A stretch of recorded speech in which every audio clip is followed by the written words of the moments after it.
So I finally watched the movie Amsterdam, released in 2022, written and directed by David O. Russell, starring Christian Bale, Margot Robbie, and John David Washington. This movie also has a ton of other actors in, including Chris Rock, Michael Shannon, Mike Myers, Robert De Niro, Rami Malek, Taylor Swift, Timothy Oliphant, I always say his name wrong. I knew I was going to mess that name up, and the blue girl from Avatar. Pretty much every scene in this movie has a supporting cast member that you'll recognize. Now, right off the bat, I'll say that the cast is outstanding, and David O. Russell has written and directed some great films in the past. Some of my favorites include The Fighter, Three Kings, Silver Linings Playbook, and American Hustle, all of which were made on pretty modest budgets and recouped their investment at the box office. The Fighter cost only $11 million, but pulled in almost $130 million. Silver Linings Playbook cost $21 and pulled in almost $237.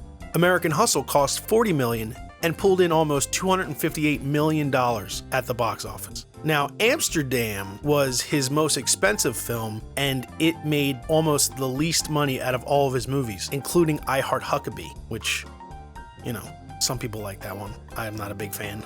Amsterdam cost $80 million and pulled in just under $30 million at the worldwide box office. There are several reasons why I think the movie flopped pretty hard. The movie lost well over $50 million, especially if you include the marketing budget the film spent, making it David O. Russell's worst received film ever. Unless, of course, you include the 2015 mess Accidental Love, but that's a story for a different video. Now, there are several things in this movie that are done really well. For example, the cinematography is really well done. You can tell that they really took their time and shot this movie correctly. Another aspect is the makeup and the wardrobe.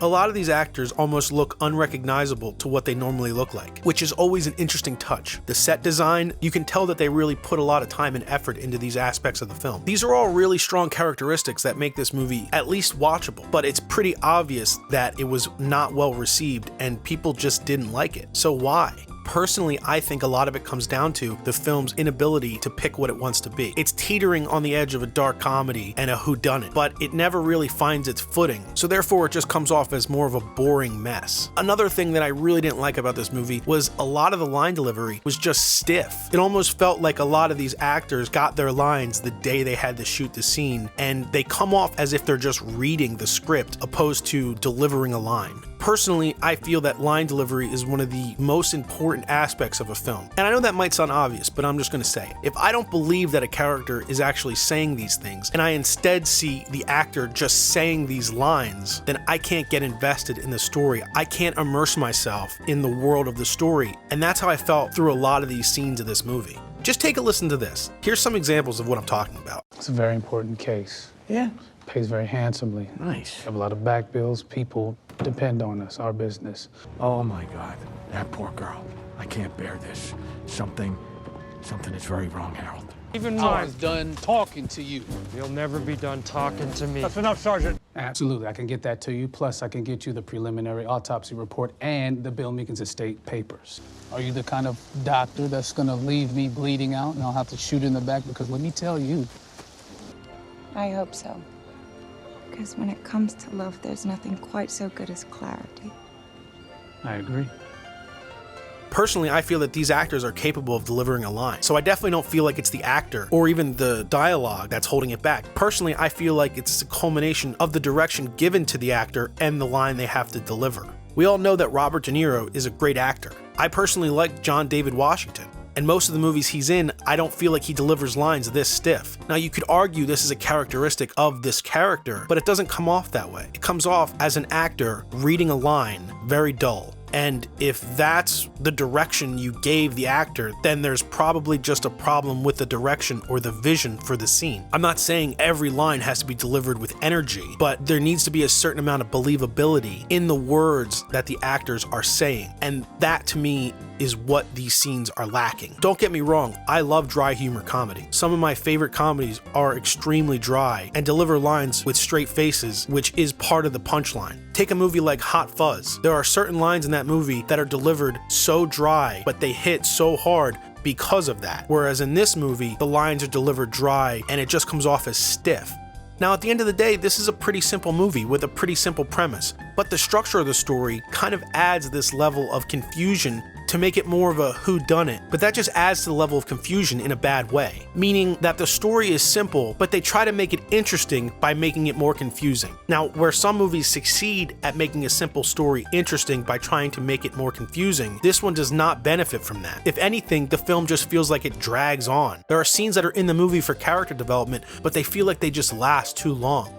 I understand that you want to flesh out your characters, and I'll never argue with trying to make characters more interesting, but at the end of the day, I found myself checking the runtime of the movie to see how much longer was left, because it just felt like some of these scenes drug on for so long. But anyway, let's get into the breakdown. Now, I'm not going to pick apart this movie scene for scene, because this isn't one of those films where the issues lie within a ridiculous story or the bad decisions made by the characters or the movie itself. This movie suffers from other problems, a lot of which I just stated, and others that I'll get to after the breakdown. So in saying all that, I'm just going to break this one down as fast as possible to give you an idea of how simple yet convoluted the story ultimately is. That being said, as always, there are going to be spoilers, so this is me warning you about the spoilers. Alright, now that that's out of the way, the super fast movie breakdown starts in 3, 2, 1.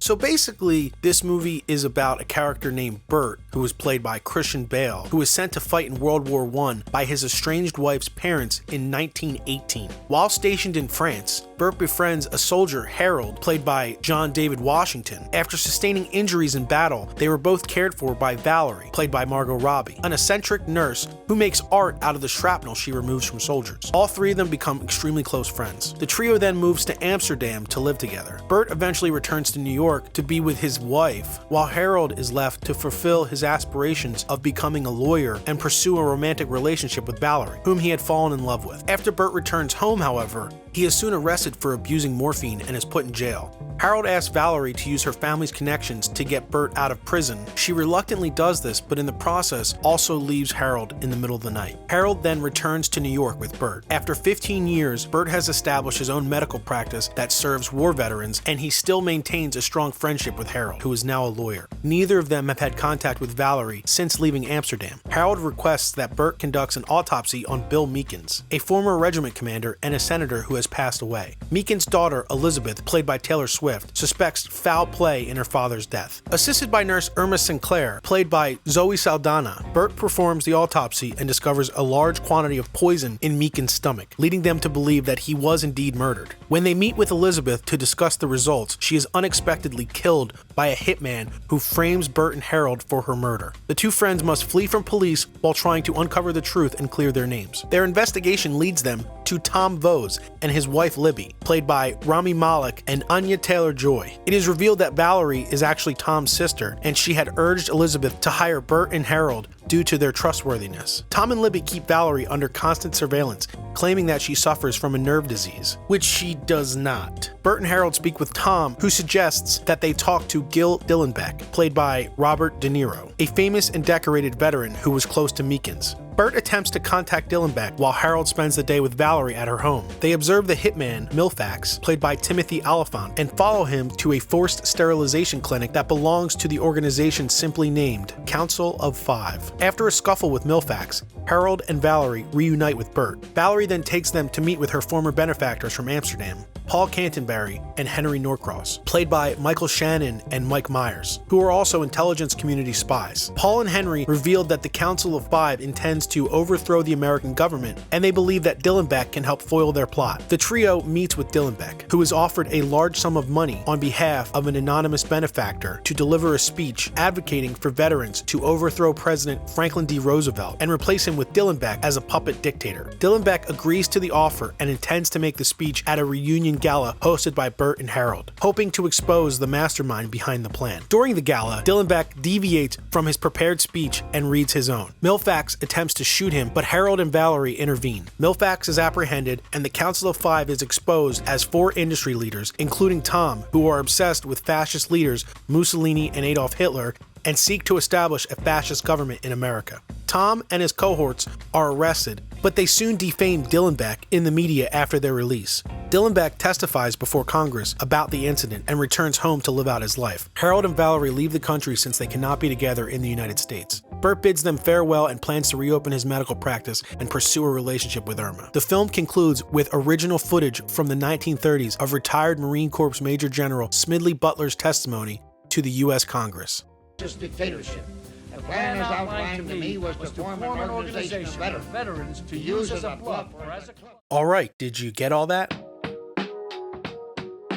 Basically, what this movie is ultimately about is two people being framed for a murder by an organization that is attempting to put a dictator in the White House to the likes of Adolf Hitler or Mussolini, which isn't that bad of an idea for a story. The issue is that not only do we not fear for the safety of our two heroes at any point in the movie, the dictator this organization is trying to put into office doesn't actually exist. For the audience, there's no face to this potential threat, and why I feel like this is a big deal is because we have no one to actually fear in the movie. There is no one who is coming for our hero. There is no one that is putting them in danger. Take, for example, the two cops that are leading the investigation. When Burt and Harold talk to them, they actually seem like nice guys who are understanding and give them more time to prove their innocence, which to me doesn't build tension or doesn't raise the stakes in any way. Yes, it's not implied that they have an indefinite amount of time, however, there isn't a clock ticking that is forcing them to try to prove their innocence as fast as possible. I mean, the next day, Burt literally just goes back to work while Harold goes off and hangs with Valerie all day. At no point do we feel that either of these two characters are in any real danger. Yes, they're trying to solve the mystery, but there really isn't a time frame. The detectives that are trying to solve this murder really aren't breathing down their necks. Yes, they come looking for answers, but again, they just let Burt go. They are basically just moseying along, trying to uncover who poisoned this random dead body from the beginning, while also trying to prove that they didn't murder Taylor Swift. But again, there's no threat other than, I guess they'll go to prison for murdering this person. We really never get a sense of fearing anything for these characters or from another character. Even the hitman, who was the one that actually committed the murder, isn't really a threat. At one point, he rolls up to Burt and Harold and just points a gun at them and drives away. He easily could have killed them right there if he wanted to. I understand they're trying to build this idea that he's everywhere, but it really just paints a picture that the two characters aren't really in any immediate danger. This is ultimately what I think makes the movie feel like it just drags on and nothing really happens. There are no consequences laid out. There is no urgency to anything we are witnessing. Things just happen when and because they happen. That's it. Another thing that I feel really hurt this movie is the title. I was actually left confused until I saw an interview with David O. Russell explaining why the movie is actually called Amsterdam. Yes, there is a short segment of the movie that takes place in Amsterdam. However, most of the film takes place in New York. And ultimately what the movie is about is a potential takedown of the US government, which yes, could take place overseas, but as I stated, most of the movie takes place in New York. So honestly, I was pretty confused until I saw this clip. The heart of the movie, Amsterdam, is what is your Amsterdam? Amsterdam's that moment that makes you know you love life no matter what. It's a good question for us all to ask, is what is our own Amsterdam? What's worth living for? What's worth loving for? What's worth dancing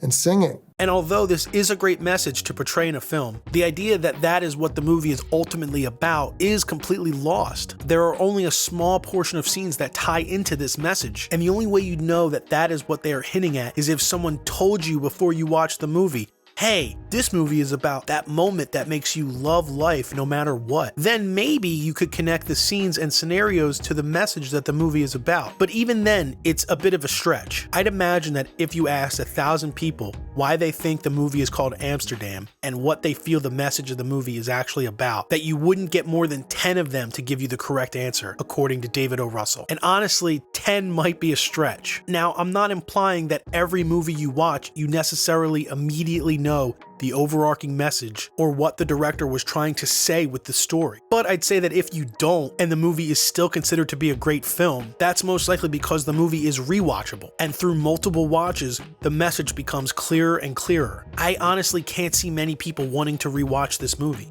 ever. And that's a shame, because you can tell a lot of effort went into making this movie. Some of the actors really gave it their all, and although the movie had potential and a message that probably needs to be heard right now, you'd be be lucky to find many people who actually connected with this movie in the way Russell had intended. What I feel it boils down to is that the vision for what the movie was trying to be and the story that was actually told on screen were just too disconnected. I'm not saying that you can't have a story about this that depicts a message like that, but what I am saying is that they were not able to connect the dots as they wanted to. And because of that, this movie just failed. So basically what I'm saying is this: I didn't like it. Doesn't mean that people aren't going to like it. I'm sure there's tons of people that do like this movie. If you look at the reviews, look, this guy loves it. This person loves this movie too. So basically what I'm saying is, to me, it was just boring. Nothing really happened. There were interesting aspects of it, but at the end of the day, the movie was more interesting because of the actors that were in it than the story it was telling, which to me isn't a good thing. The journey that I went on with these characters was very forgettable, and I would definitely say it's my least favorite David O. Russell film. And I think the box office agrees with that. And that's where I'll leave it.